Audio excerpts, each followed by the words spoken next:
জিনিসপত্রের দাম নাকি বেশি? অনেক হাই। অনেক। আচ্ছা, একটা প্রশ্ন, সাংবাদিকরা অনেকে জিজ্ঞাসা করে যে আপনার বাজেট কত, এই কথাটা কি বলা ঠিক?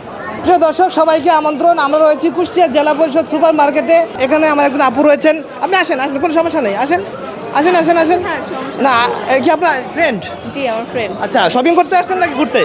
শপিং বলতে উপরে আমার বোনের শপ আছে, ওই শপে ছিলাম। ও আচ্ছা, তাহলে আপনার বিক্রেতারা নাকি?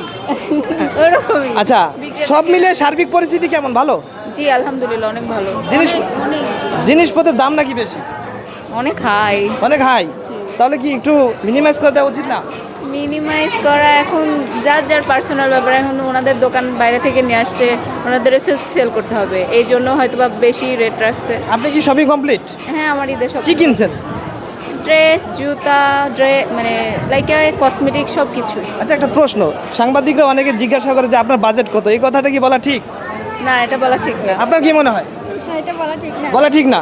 কেন? বাজেট যদি জানতে পারে মানুষ, সমস্যা কোথায়? সমস্যা বলতে কি, শোনেন, এটা হলো এক একজনের কোয়ালিটি ভেবে একজন কেনাকাটা করে। যে হাই লেভেলে আছে সে হাই লেভেলের কেনাকাটা করে, যে লো লেভেলে আছে সে লো লেভেল কেনাকাটা করে, যে মধ্যম আছে সে মধ্যম লেভেলে কেনে। ঈদে কিন্তু সবাই টুকটাক হালকা পাতলা সবাই কেনাকাটা করে। তো এই ক্ষেত্রে আমার মনে হয় না যে কারোর মানে পার্সোনাল বিষয় জিজ্ঞেস করা যে আপনার বাজেট কত, হ্যান কত, ত্যান কত। অসংখ্য ধন্যবাদ। আপনার